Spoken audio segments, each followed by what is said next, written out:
சரவண ஜோதியே நமோ நம. வாழ்க வையகம், வாழ்க வளமுடன். அனைத்து தமிழ் நெஞ்சங்களுக்கும் கனிவான வணக்கங்கள். நிகழும் மங்களகரமான குரோதி ஆண்டு ஜூன் மாதம் 15ஆம் தேதி சனிக்கிழமை அன்று உத்திரம் நட்சத்திரத்தில் நவமி திதியில் வரியான் நாமயோகத்தில் பாலவம் கரணத்தினில் மகத்தான ஆனி மாதம் பிறக்கிறது. சூரியன் மிதுனம் ராசியில் சஞ்சரிக்கும் மாதம் ஆனி மாதமாகும்.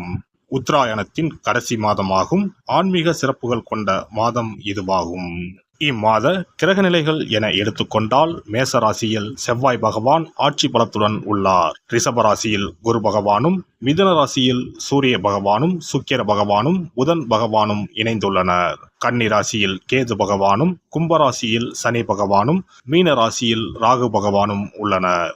இம்மாத கிரக பயிற்சி என பார்த்தால் ஆனி மாதம் 15ஆம் தேதி மிதுன ராசியில் ஆட்சி பலம் பெற்ற புதன் பகவான் கடகராசிக்கு பயிற்சியாகிறார். ஆனி மாதம் 16ஆம் தேதி சனி பகவான் வக்கர பயிற்சி அடைகின்றார். ஆனி மாதம் 23ஆம் தேதி சுக்கிர பகவான் கடகராசிக்கும், ஆனி மாதம் 28ஆம் தேதி செவ்வாய் பகவான் மேசராசியில் இருந்து ரிஷபராசிக்கும் பயிற்சி அடைகின்றனர்.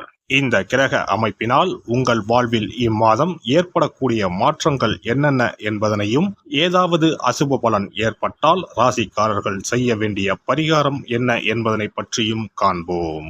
தனது நேர்மையான குணத்தால் அனைவரையும் கவர்ந்திழுக்கும் தனுசு ராசி அன்பர்களே, இந்த மாதம் பணவரத்து அதிகரிக்கும்.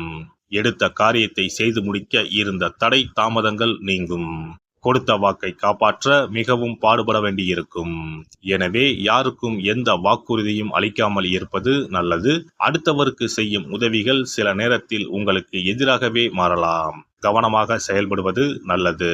தொழில் வியாபாரம் வேகமாக இருக்கும். பழைய பாக்கிகள் வசூலாவது ஆறுதலை தரும்.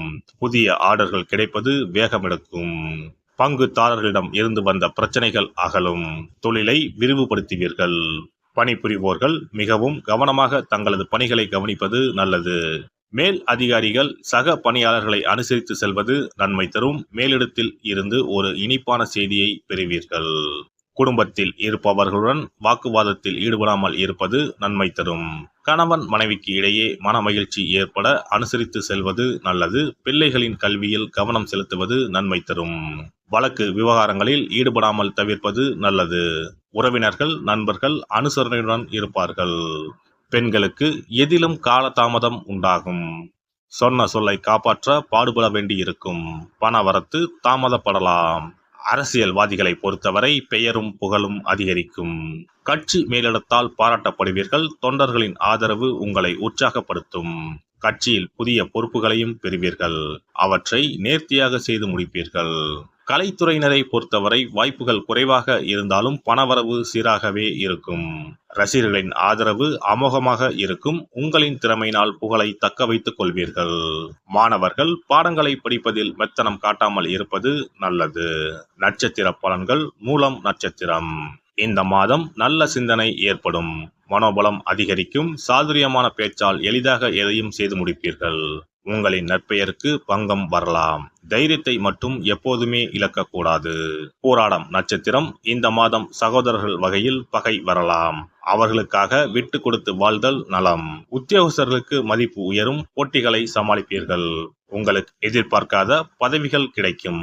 சக ஊழியர்கள் உங்களுக்காக உழைப்பார்கள். எந்த சவாலையும் தைரியம் மற்றும் தன்னம்பிக்கையுடன் சமாளிப்பீர்கள். உத்திராடம் நட்சத்திரம். இந்த மாதம் எதிரிகளின் தொல்லை அதிகமாக இருக்கும். திட்டமிட்டு எதையும் செய்யுங்கள். எதிலும் கவனமாக செயல்படுங்கள். டெக்னிக்கல் சம்பந்தப்பட்ட துறையில் பணிபுரிபவர்கள் சீரான பலனை காண்பார்கள். இரவு பகல் பாராமல் அதிகமான உழைப்பு தேவைப்படும். வரவு அதிகமாகவே இருக்கும். சிக்கனமாக செலவழிக்கவும். வியாழக்கிழமை அன்று சித்தர்களை வணங்க மன அமைதி உண்டாகும். காரிய வெற்றி ஏற்படும். சிறப்பு தொகுப்பு. கழுத்தை நெரிக்கும் கடன் பிரச்சனையால் கஷ்டப்படுபவர்களுக்கு எளிய பரிகாரங்கள் உள்ளன. ருண, ரோக, சத்ரு இந்த மூன்றுமே மனிதர்களை வெல்லக்கொள்ளும். அதிலும் கடன் பிரச்சனை கவலையை ஏற்படுத்தி மனிதர்களை கலங்க வைத்துக் கொள்ளும். கடன் பிரச்சனையால் கஷ்டப்படுபவர்களுக்கு எளிய பரிகாரங்கள் உள்ளன. இந்த எளிய பரிகாரங்களை நம்பிக்கையோடு செய்தால் நிச்சயம் பலன் கிடைக்கும். ஒருவரின் ஜாதகத்தில் 6ஆம் இடம் கடன் ஸ்தானத்தை குறிக்கும்.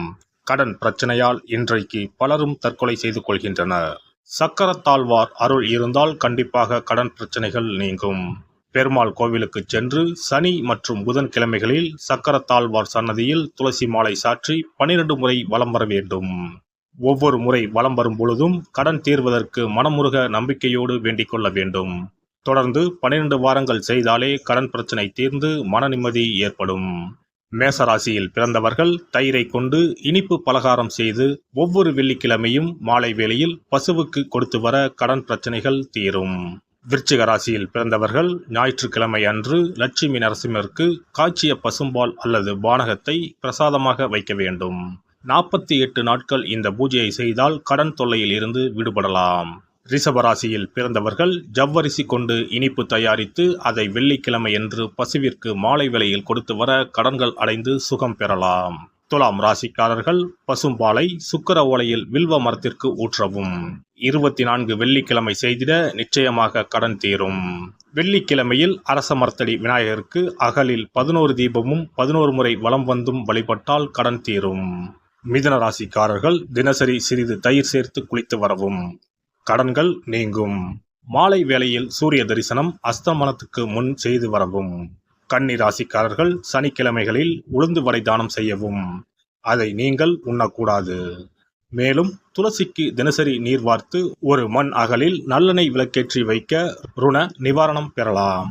கடகராசிக்காரர்கள் ஒவ்வொரு ஞாயிறும் சிறிது வெள்ளக்கட்டியை ஓடும் நீரில் விடவும். கடன்கள் வெள்ளம் போல கரைந்துவிடும். சிம்ம ராசியில் பிறந்தவர்கள் ஒவ்வொரு சனிக்கிழமையும் அரச மரத்தடியில் மண் அகலில் நல்லெண்ணெய் ஊற்றி கருப்பு திரி கொண்டு 8 விளக்குகள் ஏற்றி வர கடன்கள் அழிய வழி பிறக்கும். மகர ராசிக்காரர்கள் சனிக்கிழமைகளில் எள்ளுருண்டை செய்து பலருக்கு தானமாய் கொடுத்து வர கடன் தொல்லைகள் நீங்கும். கும்பராசிக்காரர்கள் வியாழன் மாலை 6 மணிக்கு குங்குமப்பூ சேர்த்த பாதாம் கீர் செய்து மகா விஷ்ணுவுக்கு நிவேதனம் செய்து முதலில் தான் அறிந்துவிட்டு பின்பு மற்றவருக்கும் தானமாய் கொடுத்து வர கடன்கள் மலமளவென அடைபடும். தனுசு ராசிக்காரர்கள் செவ்வாய்க்கிழமைகளில் ஆலய பணிகளுக்கு செங்கல்கள் முடிந்த அளவு வாங்கி கொடுக்க கடன்கள் அடைந்து நிம்மதி பெறலாம். மீன ராசிக்காரர்கள் செவ்வாய்க்கிழமை அன்று மதியமோ இரவோ நோயாளிகளுக்கு சப்பாத்தியை தானமாக கொடுத்து வர கடன்கள் வேகமாக அடைய ஆரம்பிக்கும். குறைந்தது 9 சப்பாத்திகள் கொடுப்பது நல்லது. செவ்வாய் பகவானை மனதார நினைத்துக் கொள்வது நலம் தரும். பௌர்ணமி நாளில் குலதெய்வத்திற்கு படையலிட்டு வழிபடுவது சிறப்பு. குலதெய்வ படம் இல்லாதவர்களும் குலதெய்வம் பற்றி தெரியாதவர்களும் 5 முக குத்து விளக்கை பூஜை அறையில் ஏற்றி வைத்து படையல் போட்டு கற்பூர ஆரத்தி காட்டி கடன் பிரச்சனை நீங்க மனதார வேண்டிக் கொள்ளலாம். இவ்வாறாக 9 பௌர்ணமிகள் விடாமல் இந்த பரிகாரம் செய்ய கடன் தொல்லைகள் எளிதாக தீர்ந்துவிடும். கடன் தீர்வதற்கான வழிகளும் கிடைக்கும். இந்த பரிகாரத்தை அனைத்து ராசிக்காரர்களும் செய்யலாம். எல்லாம் வல்ல இறையருளால் நீங்களும் உங்கள் அன்பு குடும்பமும் உடல் நலம், நீலாயுள், நிறை செல்வம், உயர் புகழ், மெய்ஞானம் ஓங்கி வாழ்க வளமுடன். இந்த வீடியோ பதிவு உங்களுக்கு பிடித்திருந்தால் லைக் பண்ணுங்க, கமெண்ட் பண்ணுங்க, ஷேர் பண்ணுங்க, மறக்காம சப்ஸ்கிரைப் பண்ணுங்க, பக்கத்துல இருக்கிற பெல் பட்டனை கிளிக் பண்ணுங்க. நன்றி, வணக்கம். ஓம் நமச்சிவாய. சிவாய நம.